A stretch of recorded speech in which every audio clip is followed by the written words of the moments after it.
அதில் 2 குழம்பு கரண்டி அளவுக்கு எண்ணெய் ஊற்றிடுங்க. வானல் நல்லா காஞ்ச உடனே எண்ணெய் ஊற்றிடுங்க. இந்த தொக்கு ரொம்பவே சூப்பராக 4 பேர் அளவுக்கு நான் செய்கிறேன். உங்களுக்கு தேவையானது நீங்கள் போட்டுக்கோங்க. இது லஞ்ச் பாக்ஸாக ப்ரிப்பேர் பண்ணி நீங்கள் கட்டலாம். 2 பச்சை மிளகாய் போட்டுக்கோங்க. பூண்டு முழுசாகவே உரிச்சிக்கோங்க, தட்டை வேணாம். கருவேப்பிலை போட்டுக்கோங்க. நாங்கள் புதுசாக ஆரம்பிக்க எங்களுக்கு தேவை. உப்பு போட்டுக்கோங்க. வெங்காயம் வதங்கும், நல்லா வச்சுருங்க. வச்சு மூடிடுங்க. பாருங்கள், வதங்கினவுடனே எப்படி பாருங்கள், எவ்வளோ 4 பேருக்குன்னா நீங்கள் அதை எக்ஸ்டெண்ட் பண்ணிக்கோங்க.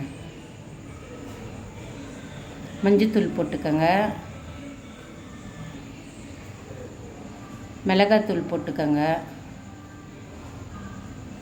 ஒரு 4 ஸ்பூன் மிளகாத்தூள் போட்டுக்கோங்க. ஏன்னா வெங்காயம் போட்டுக்கோங்க. இதுக்கு ரொம்ப நான் தண்ணி ஊற்றிக்கிறேன். இது வெறும் எண்ணெயிலேயே கூட நீங்கள் நல்லா வதக்கிட்டு மூடி வச்சுருங்க.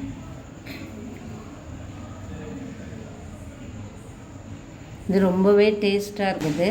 ஆனால் நீங்கள் சீக்கிரமே செஞ்சிடலாங்க. எல்லாமே ரெடியாக கட் பண்ணி அவ்வளோதாங்க. சூப்பராக ரெடி ஆகிடுச்சு பாருங்கள். அந்த லேசாக எண்ணெய் நான் சுட்டுக்கிறேன். மீதி பூரியை முதல்ல நான் ஒரு 2 போட்டு காமிக்கிறேங்க.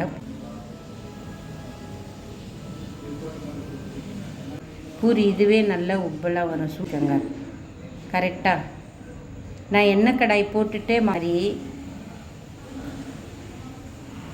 சூப்பராக இருக்கும் பாருங்கள். டேஸ்ட்டு ரொம்ப டேஸ்ட். செஞ்சிங்கன்னா போதுங்க. அப்பளம் பொரிச்சிங்கன்னா சாதத்துக்கோ லஞ்ச் பாக்ஸ் கட்டிடலாம். நல்லா